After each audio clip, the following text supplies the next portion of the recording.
Welcome to the Heart of Dad podcast. Heart of Dad is a podcast for entrepreneurs who are passionate about their families and business and looking to find more clarity, more balance and more alignment in all areas of their life. Come and join the community at heartofdad.com or on Facebook at groups/Heart of Dad.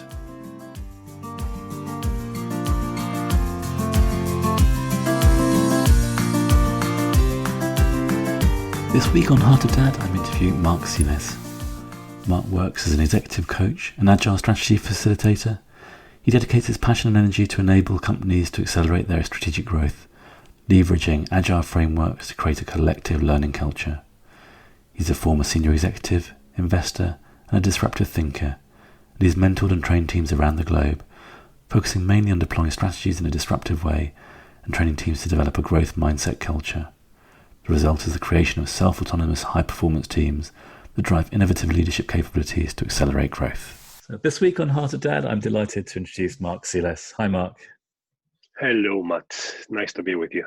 It's great to have you here. So, Marc, can you tell us a little bit about yourself? That's a big question. Let's see if I can give you a short answer. Well, I'm originally from a small town called Berga, which is nearby Barcelona in Spain. But I've been living almost 20 years abroad. So I moved away to Sweden when I was 21 to finish my studies. And then at that stage, I found living abroad kind of attractive. So I started to improve my English. And one of my dreams was to try to work abroad. So being like since then, moving around. I've been living in Italy as well.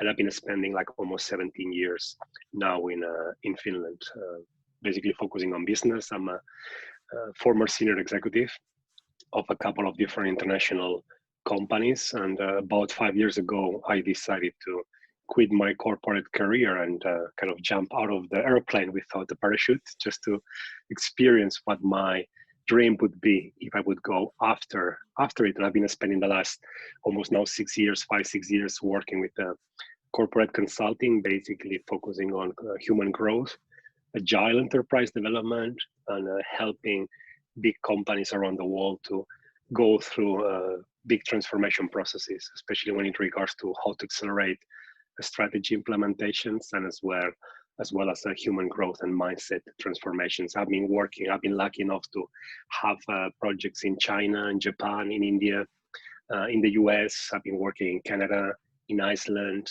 in France. Of course, now there's no more traveling anymore, but the last 5-6 years have been quite hectic from that point of view. And I just stopped actually traveling about half a year before all the actual crisis that we are facing. At that stage, I noticed that there was too much action in my life. So I decided to kind of slow down and start to take it a bit easier. And so it was, proved to be a good decision when I look at now how things have been evolving. So back then I transferred most of my business digitally. So now I'm just continuing doing the same, but using the digital environments that I was anyway using before. I'm father of a beautiful daughter, 13 years old. That is one of the main reasons I'm divorced. But I decided that being a father was the main role I wanted to take in my life. So then at that stage, I decided to stay in Finland instead of going back to Spain and focus on that main task, which is how can I become the kind of father that my daughter will remember when the time passes by, and create those experiences that then she likes to remember and even reproduce maybe with her kids. Who knows? So beautiful. Thanks for that introduction. And I know we're going to dive a little bit into the story of your relationship with your daughter in the podcast. There's a great tale you've got to tell there as well. I think a pivotal moment in your life. But I wanted to circle back just to start with, with the nature of your business. And it sounds like there's kind of been some big stages for you. There's been obviously the corporate career, and then that decision to follow a dream, jump out of the plane without the parachute, as you described it. Right. Can you remember the point at which you decided to let go of the corporate career and what gave you that impetus to make that change? Yeah, sure. I mean, it wasn't easy, right? Because when you find yourself, or I found myself in a very comfortable position, being a senior executive, having a nice company car, all those benefits that come sometimes with that role, having achieved quite much at a young age, having a startup, a few companies at the same time. I just noticed that the more I was achieving, the higher I got on the ladder, the emptier I felt inside. There was some kind of misconnection between my values and my dreams and the things that that corporate life was not just providing me, but the value I was creating around me. So I had this kind of values crisis. I don't know how you would call that, but a bit of a, I wouldn't even call it an identity crisis. It was more about which kind of an impact do I want to have with my life? I mean, somehow that has been very important always, even on the early stage. I mean, I ended up in troubles in the school many times when I saw something unfair going on. I was the first one to complain to the teachers, and many times I was ending up in troubles for being too much of a troublemaker for these ethical purposes or ethical reasons. So I just was feeling somehow empty inside. I mean, I've been working for American international company, and I was also working for the Spanish International Bank in the consumer finance industry, and it just somehow it felt I was feeling empty. And the more I was achieving, the higher I was getting, the bigger this emptiness inside was. I mean, I was having fun. Don't get me wrong. I was having fun. I loved my work peers. I mean, I owe them a lot from what I've learned from my former bosses and people I was lucky to work with. So there was a lot of learnings that, thanks to those, I can leverage now with my actual job, my actual company. But somehow it felt that that was not what I was meant to do. And it was just one day, I met somebody we're working with some Norwegians on a project, and I thought that what they were doing was resonating in me. And at that stage, I thought, okay, I'll talk to them and then see, can I jump with them at the beginning to start to create some traction, get some partners for the journey, and then I start from there. And then I talked to my boss. I explained to him my feeling and what I was facing, and he was nice enough to kind of help me on that process. He was mentoring me a bit and helped me doing that transition, and then kind of led the company in a good, not just on good terms, but I think I facilitated a lot those steps. I have a lot to thanks to him. He's called Pekka, very nice guy from Finland. And at that stage, I don't know. I have to say, like, if I would have really thought it rationally, I wouldn't have done it. But it was more an emotional exercise when I did this. I had the book from Stephen Covey's, The 7 Habits of Highly Successful People, or something like that it's called. And one of the first exercises he talks about in the book, it's about writing down your own funeral speech.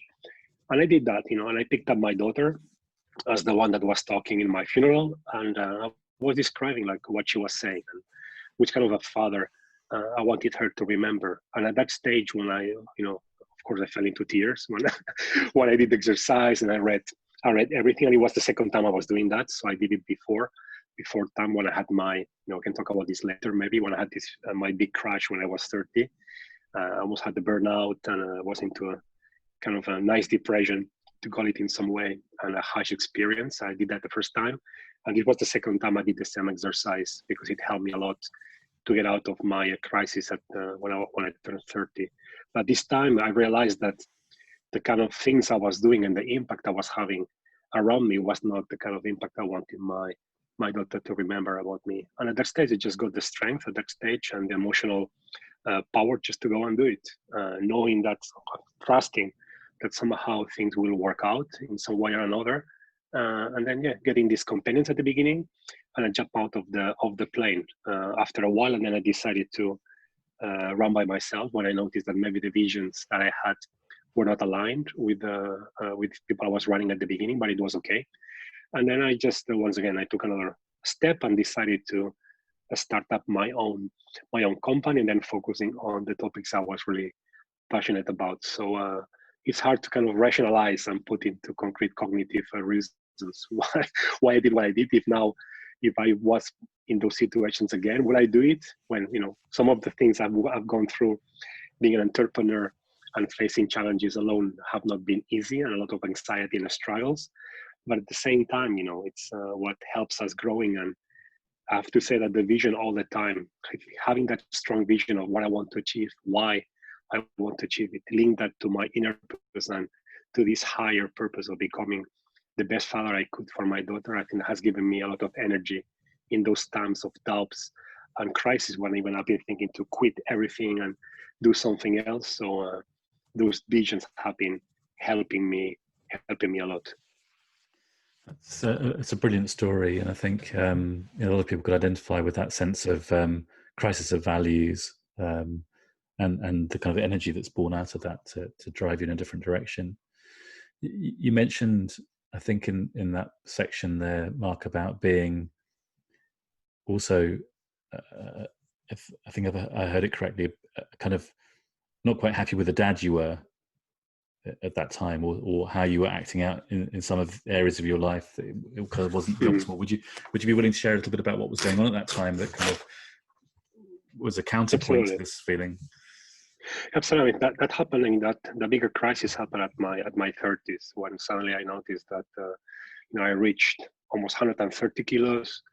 So I went up a lot. I don't know in pounds how much is that, but it's a lot. I can tell you, it was impossible to run or to do any physical activity with my daughter. I mean, I noticed one day I was trying to play with her, and after nothing, 10, 15 seconds, I was running out of air and almost passing out by trying to play with her in this indoors playground. And I just, I was feeling miserable at work. It just felt like I was in a deep cave. At home, I wasn't happy, and I couldn't just be there. I couldn't be present with her. I noticed that I was all the time pending of emails. I wasn't just present. I wasn't present, and she was back then. She was 2 years old at that stage. But then I look around at one day. I was driving home, and because of the sugar pressure, the sugar levels I had, I got blind for a few seconds, and it was really scary. I almost had a huge crash with my car. And then it just kind of hits me. I stopped for a few minutes by the road, and I start to look at all the areas of my life, and I noticed that look, this is not the kind of father I want to be, with this time of not being present, kind of missing out on everything around me. And there is something that really needs to be done. And at that stage, just had a conversation with my ex-wife. At that stage, she was still my wife, so I had a conversation with her. Also she, I wasn't happy, but she wasn't happy either. So it was kind of easy to agree on a friendly way. And then I started to redesign the whole life collapse. And then I started to redesign things from the scratch. I opened up with my colleagues at work, with my boss, with my friends, and kind of being honesty, having this honesty and being transparent with people around me, saying what was happening, and then starting from the scratch again. That was a big decision to be made. It was scary to show vulnerability and to show the level of transparency with people around me, but it really helped me a lot to build on it. And I think that thanks to those harsh moments, I think that with my the relationship, I'm now in 2011. So it's going to be soon 10 years. Next year is going to be 10 years in that relationship.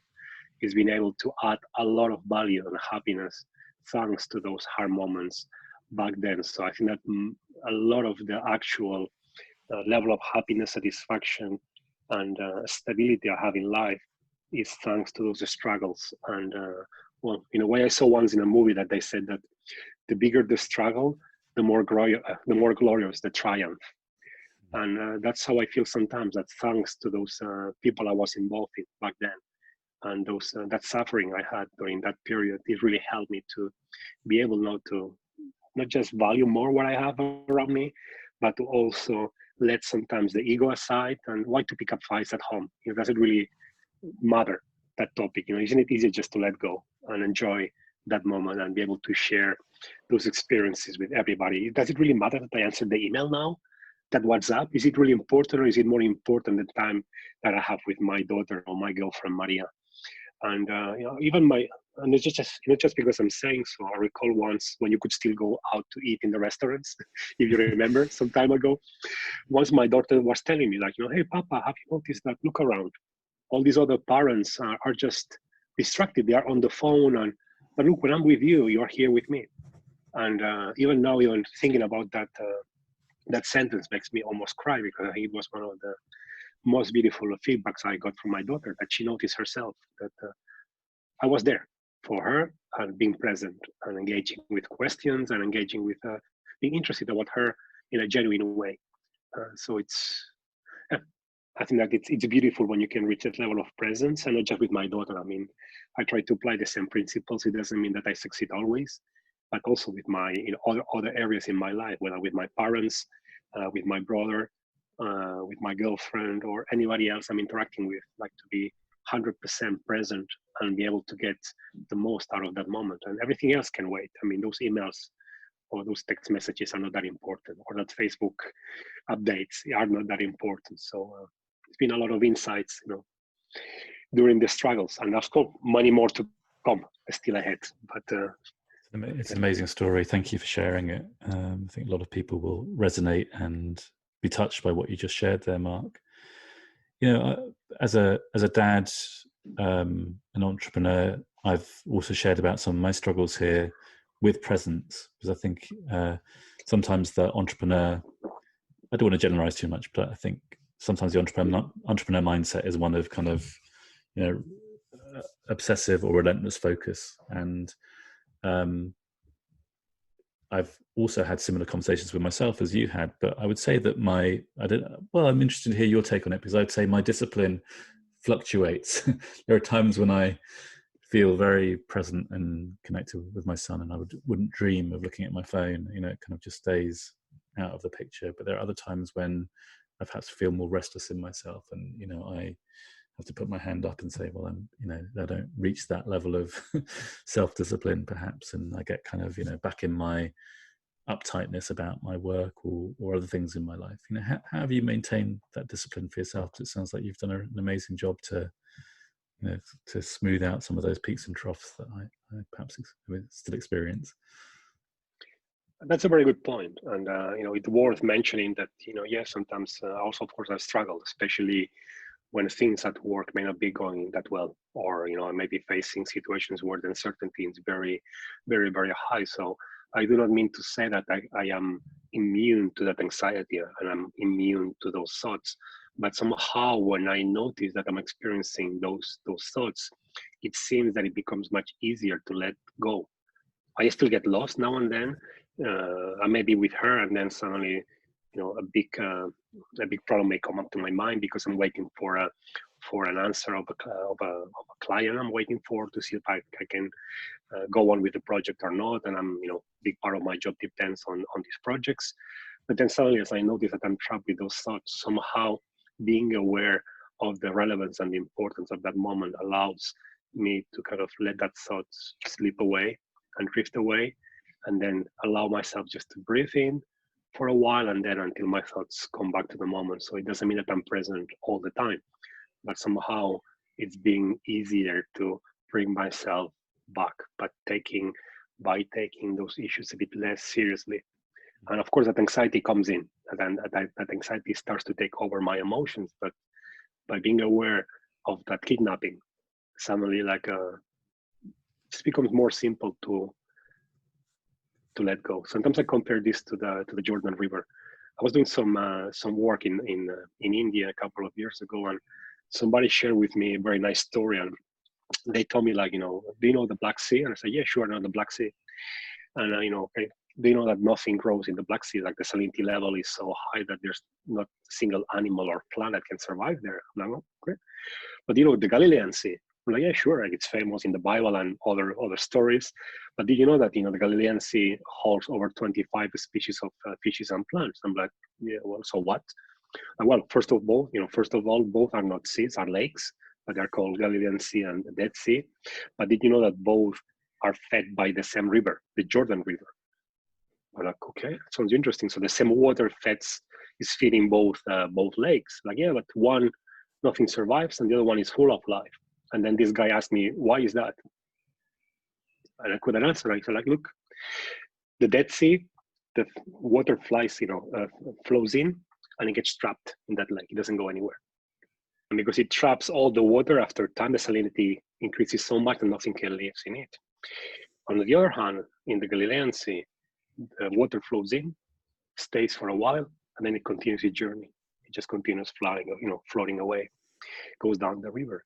So this continuous flow of water allows that life to thrive and to grow to that level. And that created this, maybe it's just, a silly story, but it gave me huge deep insight into our thoughts and how we experience life. So it doesn't mean that we can avoid thoughts. Thoughts will come anyway, regardless of its nature. But we can have this non-stickiness. We can become that the Galilean Sea by allowing that river of thoughts to fly away. Suddenly, well, fly away. The water doesn't fly away, but just to float away and continue drifting and drifting.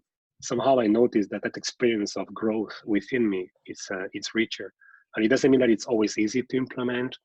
But sometimes by using these metaphors in my life and by bringing back that exercise that I told you about the script, the dialogue of my funeral speech, it helps me by taking those moments a bit less seriously and allow that temporal lack of presence and that anxiety just to maybe put it in the closet so I can rescue back later on, or just by letting it slip away and just go back to the moment.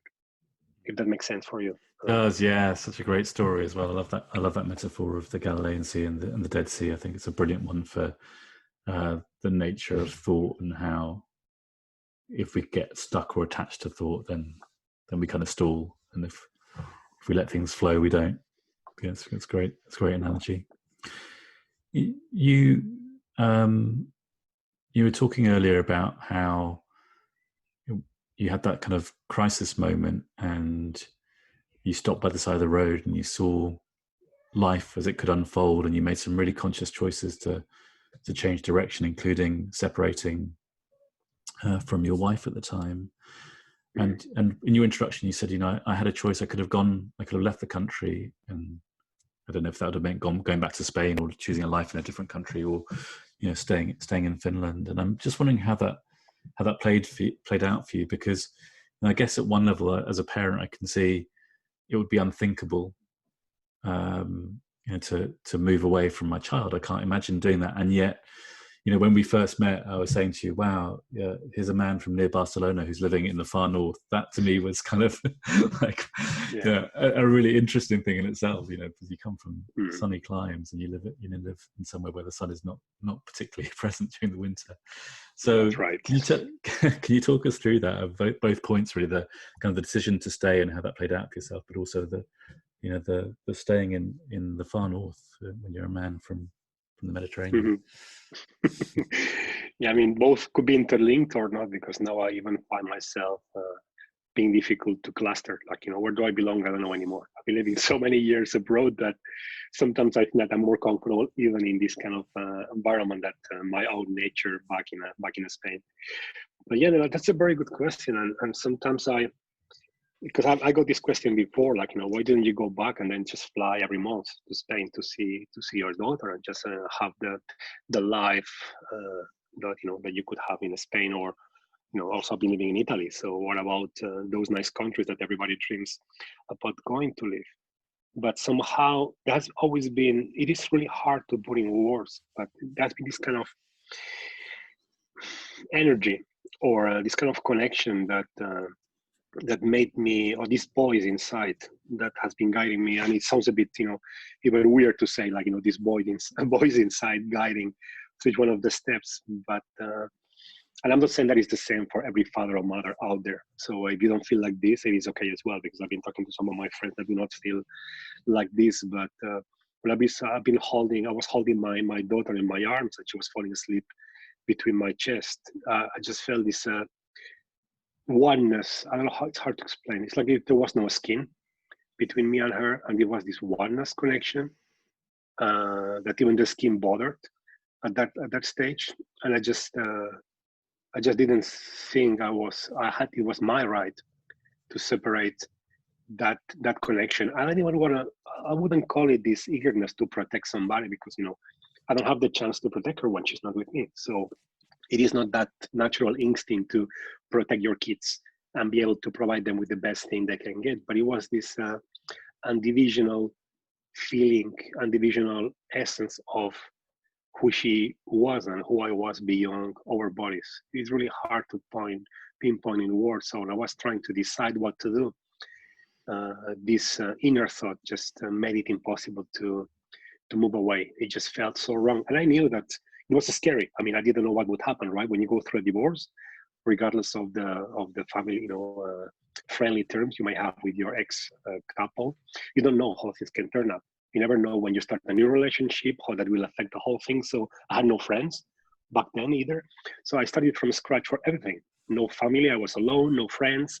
So there were a lot of unknowns. But this was one thing that came very clear from the beginning, that this doesn't feel something right to divide and then move somewhere else. So that was not a rational choice, but it was more emotionally driven, and just be there for her. And it's been now, of course, it took many years. When I divorced, she was 2.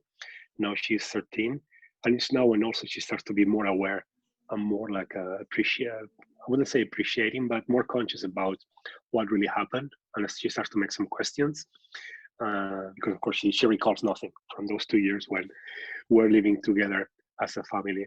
So, which validates the choice I made back then. I don't think I could have had this deep connection with my daughter. I mean, when she calls me now, when she's 13 and she's starting already, she's by the doors of her teenager ages, and she calls me now and then to ask for help or to ask for something. So of course fulfills me and makes me believe that the relationship is in that stage where I was dreaming it to be. But yeah, by that stage, it was more an emotional decision driven by this unconscious unity thought, if it makes sense. And the other one, after that, at the moment, I feel even more comfortable with the culture in the Nordic countries. There's more space for reflection. There's more space for more respect for your inner space. There is more respect for the judgment side. So there's less judgment that I experienced back in my country. So somehow I like to have this mix of Mediterranean men living in an environment that requires more calm energy. So that helps me to smoothen my high level of my level of impulsivity. Those that know me say that I'm a high impulsive temperament person. And being in this kind of environment, I think helps me a lot to cool down and feel this balance within, which is not always there. But this environment helps a lot. Now I'm talking to you. I'm looking through the window, and guess what? There's a huge snowstorm at the moment going outside. It has been snowing for 4 hours. It's like mid-May. So, this would be something totally unthinkable down in Spain. But somehow it just, you learn, at least I learned to accept. And at the beginning, don't get me wrong, I really tried to change the country. It's 5.4 million people in Finland, and I really tried my best to change 5.4 million people. But then at some point, I realized that it was easier to change myself than trying to change 5.4 million. So acceptance and humility is another lesson that I think that Finland has been teaching to most of the foreigners coming here to live. That's a wonderful share. Thanks, Marc. And I was reflecting as I was listening to you on how, there's these two sides to you. There's this kind of high achieving, high flying executive who makes the decision to leave his career and start out on his own, and you've got successful businesses. And then there's this beautiful attunement with a sense of rightness and wisdom at key points in your life, to be able to really pinpoint those moments where you've had those kind of epiphanies, like whether it's by the roadside or feeling that contact with your daughter, that then you have a deep knowing. It no longer is a question of kind of pros lists and cons lists. You just know at the deepest level what you have to do. That's right. Yeah. I think that it's most of us, we have that, just we're going to say most of us have that inner wisdom. So I think that are we going to be humble enough to listen to it? That's simple. Are we wise enough to listen to our own wisdom? And it's scary. Most of the times is that the inner wisdom is damn scary, and we don't like what we hear. But that's the other side of the coin. If we are willing to listen to it and take the advices of that inner wisdom, which goes beyond our own rationale, then beautiful things can happen. It doesn't mean that life will give you what you want, but it will certainly give you what you need. Very well said. Well, just changing direction a little bit. And one of the things that I've been exploring with other dads is their relationship with their own fathers and how that's impacted them and their choices. Can you tell us a little bit about how it's been with your dad and how that's molded you as a dad or entrepreneur. Sure. I think a big fault of what I'm doing now is linked to that relationship. I mean, my father had a huge impact on, especially the human side, and the focus on the impact that somebody's speech or somebody's I wouldn't even call it coaching words, but wisdom can have on other people. Like I recall, I was really little. I must have been. My parents said that it's impossible. I remember because I was 3-4 years old, but I really do remember. I went to pick up my father together with my mother, and he was speaking in a sales event. And suddenly we entered the room, and I saw my father speaking in front of that room, and then everybody was like, you could just see the tension like going up, and people were like really motivated, and I could see all those people like they're shouting and being that motivated, and my father is speaking in front of the crowd, and I just thought to myself, damn, that's cool. Jeez, like that's so cool. And at that stage I didn't really reflect further, but that image has been inside me for many years. I mean, I've been having a very close and good relationship with my father for many years, using him also as a mentor and as a sparring partner for many occasions.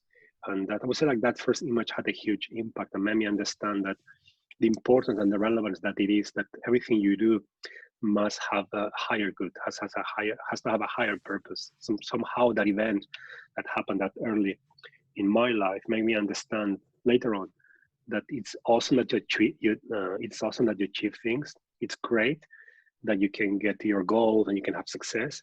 But if those things do not have an ecological impact on somebody else, have this positive energy transferred to somebody else, it's a waste of time and energy. Which is going back to the Dead Sea, just you're keeping all the water for yourself. That has to be, you have to allow that to float and fly to somebody else and allow that grow to become more a catalyst.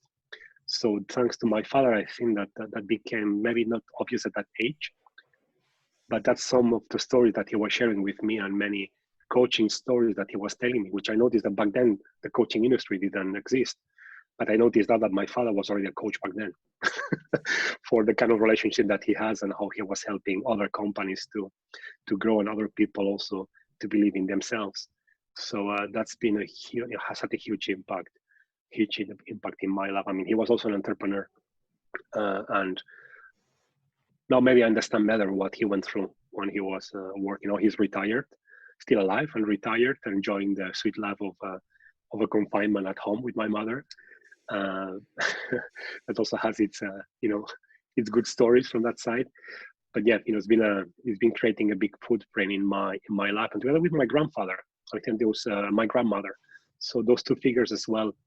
Of course, I want to leave aside my mother as well. But if I think about the big relevant roles, has become a lot of big influence. I spent a lot of time with my grandparents when I was a kid. My parents were working quite much, day and evening, and I spent a lot of hours with them. So a lot of role models have come from that human focus and that human impact that they had. I mean, I recall, I never saw my grandparents, for example, fighting or arguing or anything. I always saw this tremendous unity until the day they died. It was just beautiful to see how unite and how much they love each other until the end of their days. And those kind of things have been accompanying me, going next to me through the whole journey, and then just reminding myself about what is truly important and what is the essence of life. And my father has been a big role model to keep in mind on the importance of when you take others into consideration. It is good that you achieve something for yourself, and there's also a good for you and the ones around you. But when that extends beyond that one, the rewards are beyond money or material achievements. It goes into true fulfillment. And yeah, my father has been playing a big role on that side. I mean, I still have long talks with him, even if we are living far away, over 3,000 kilometers from the little town where he's living with 15,000 people all the way to Helsinki. We still have like good discussions, and he just turned 70 last week. So and then he can see as well. I think that how he sees it sometimes, like if I have taken his path and take it to the next level by bringing all all the things that he was doing and taking it abroad as well, and being able to, as I said, working in places like India or the US, and be able to help companies all over the world. So I think that this, is being also a nice opportunity for me to continue that legacy and bring it to the what I believe is the next level. Anybody can judge in their own opinion, but that's how I feel. It's a good way to honor not just him but also my ancestors. And I have a very humble background. When I look at my grandparents and all my previous family, they were farmers, they were working in mines, so a very humble origins, and very like I don't know what is that in English, but is it white, white, blue collar? I don't know how you would define. Yeah, blue collar, working class. Yeah, the blue collar, so mining and farming. So and also I feel proud. When I was looking when my grandfather was still alive, and I was explaining him my experiences and my successes late in my life, so I could see his eyes were just shining. So that was also very beautiful to be able to share with him already. Like when I had those projects in, for example, in China, and I could travel to those cool places to do and undertake all these projects, and I could share with him all those success. It was beautiful to see his blue eyes just shining like stars, and so I feel proud of bringing that legacy to the place where it is today. That's beautiful share, Marc. One sense I get when I spend time with you is that you spend, like, some people, when you spend time with them, it's like they have a capacity for bigger perspective.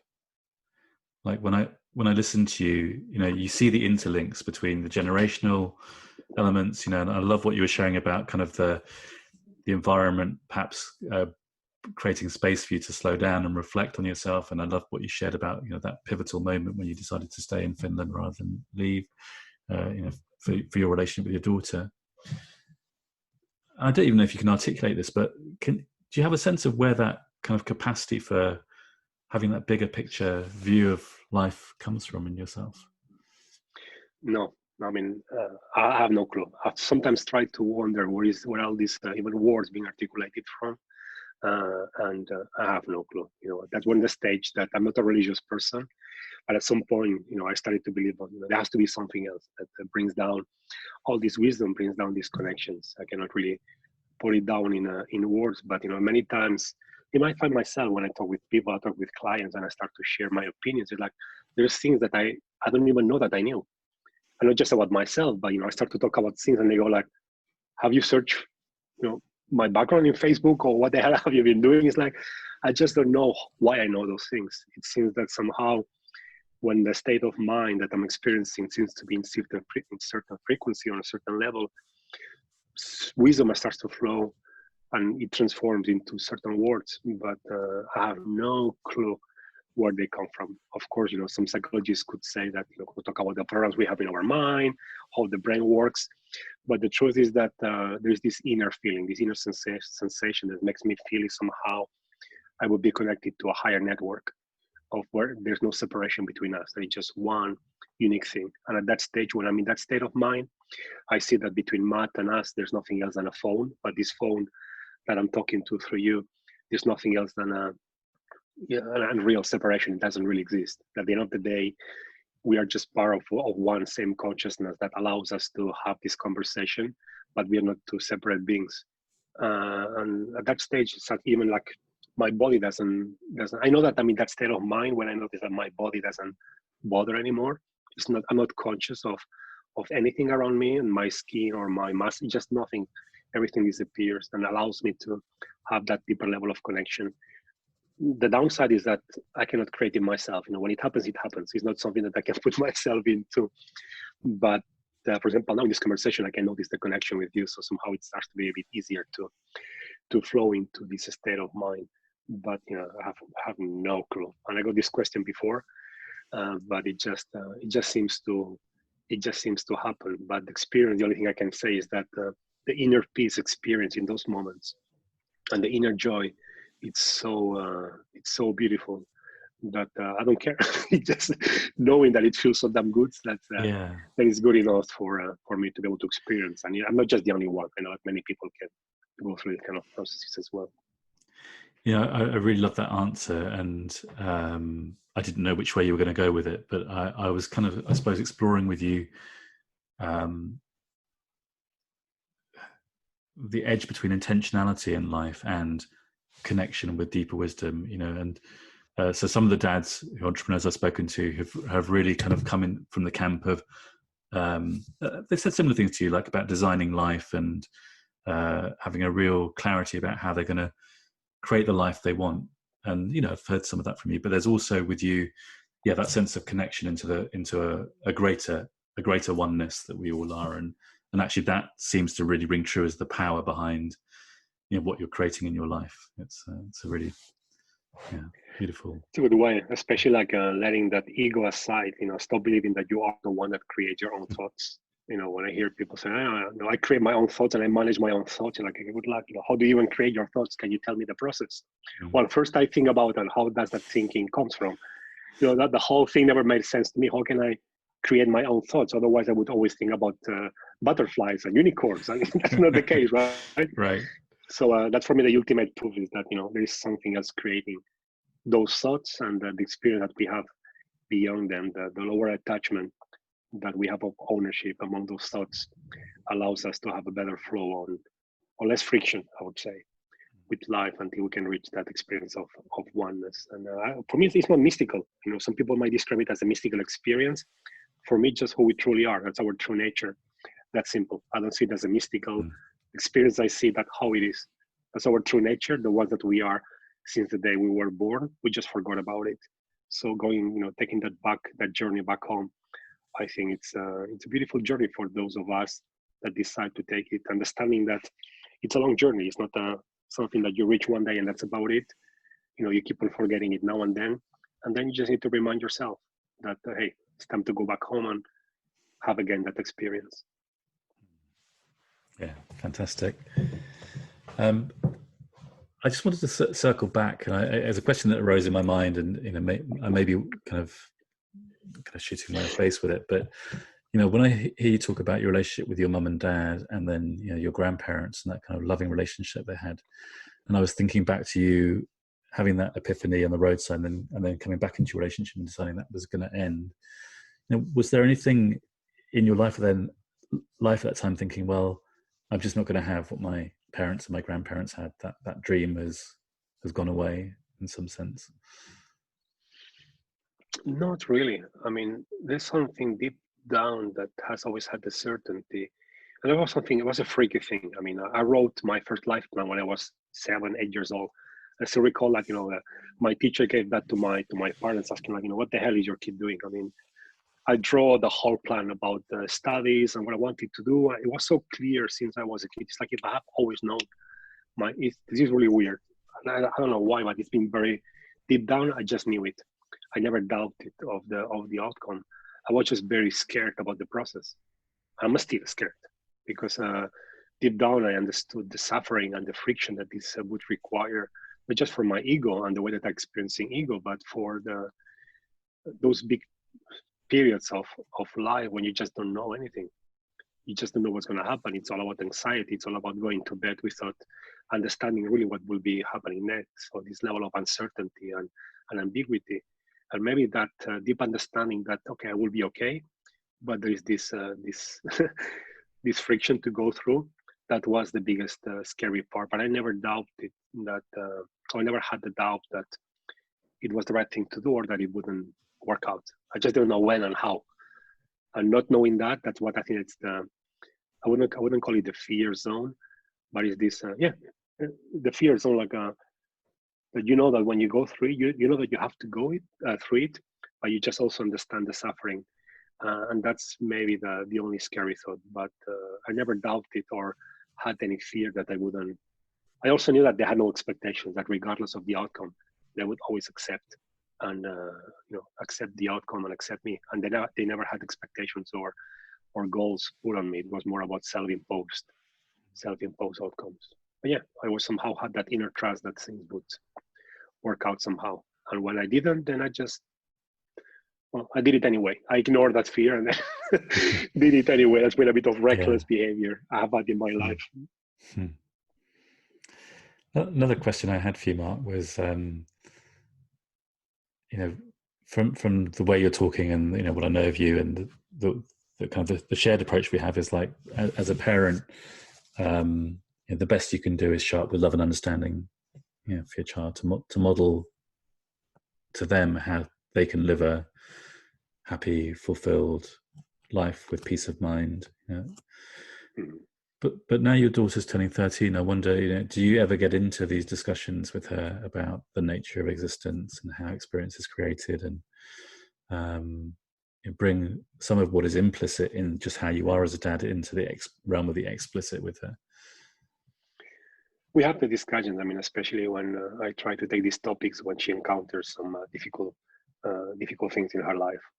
She's a human being like all of us. And if you recall when we were kids, it seemed that the world would fall apart when somebody in the school stopped talking to us, or I suffered bullying during my teenage, during my school time. So for me, like, it's the whole world was just disappearing in front of me, which was at the end of the day, when I look at now backwards, it wasn't that much. But back then it feels like that. So every time that she might experience those small challenges and she might experience some difficulties, then I try to bring in the discussion, first of all, to make it practical, but especially to bring those elements that she understands how to gain distance from those thoughts, gain the awareness to look into it, so see thoughts and feelings less as pure insights, and then seeing, allowing her to make those choices, allowing her to make sense of what she wants to do and which action she wants to take. I mean, one of the outcomes of this process, at some point she started to feel insecure, and I went through the whole experience of insecurity, what it meant for her, how she was experiencing insecurity until she realized that she was not insecure. She was experiencing insecurity. And then she felt empowered to take the decision to stop going to gymnastics and go into kickboxing lessons. It was her choice. It didn't even cross my mind to put her into kickboxing lessons. But then suddenly she just came up with that herself one day. Hey, Daria, like, I thought about what you said. I thought about the reflection, and I would feel more empowered if I knew how to defend myself physically. So what about would you be disappointed if I start gymnastics and I go into kickboxing? I'm like, hell no. I mean, go for it. Till the point that half a year down the road, then I joined her as well. So now we go together to the same fight club. And, she feels, when I ask her, like, what do you feel if Daddy joins you? She was, it would be so cool. Like, I would be so proud if you also do kickboxing. So at the age of 40, I just started doing kickboxing, and I'm just going for the orange belt, during the next coming weeks. So that is the element that I think that it adds value, not how to be the father that solves her problems, but how to be there to help her reflecting, bring that deep level of perspective and reflection, and allowing her to make her own choices and mistakes. Being there, sometimes things get out of control, so I want to make sure that if she needs that help, I am there. But otherwise, I would try to act more as a guide. It doesn't mean that I succeed always, but it works rather fine to allow her to reflect and bring that perspective, so she's wise enough to make her own choices in life. Beautiful. Just one other thing I wanted to come back to, when we were talking at the beginning of the podcast around your choice to be as present as you can be in your relationships. And it struck me then, I was sharing on my own side of some of the struggles between the presence and the pull into my work, and wanting to be kind of very focused on my work. And it struck me that actually there's something you could share perhaps about how, my guess is that it's almost counterintuitive. Kind of the more present and more separation you make between the two, the more productive you are at work, and the better your relationships are at home, if you see what I mean. Has that been borne out as true for you? Yeah, I think that's a very good point, what you're saying, Ahmad, because at that stage, I think it goes into the simple point is that when you do that, you stop trying to prioritize the tasks that you have in your agenda, but you make sure that your priorities are in your agenda. You understand better which are your priorities. And because of that, there is more focus in your life. And because there is more focus, you achieve more. But you achieve more of those things which are truly important. And the rest, you just don't do it, or you delegate it, or you put them in the parking lot. But this allows you to learn better about what is it really important in my life, which are those, we are all juggling, right? but some of those juggle balls are made of rubber, and some of those are made of crystal. You might have heard about that analogy. And the ones which are made of rubber, if you drop them, they bounce back. The ones which are made of crystal, if you drop them, they just get broken, they collapse. And when you understand which are those, then suddenly it becomes so much easier to prioritize and then focus on those. And that's why I think that then you can do what you have said now. I mean, you achieve more, or you have a feeling of achievement just because you understand what's important, what is truly important for you. And that's a question that I would like everybody that is listening to this podcast that wonder to himself or herself, which are those priorities that are truly important for me? And then how do I make sure they fit in my agenda? But stop managing your agenda. Do it the other way around, and then that focus will come in. Then the effectiveness, that productivity comes along with it.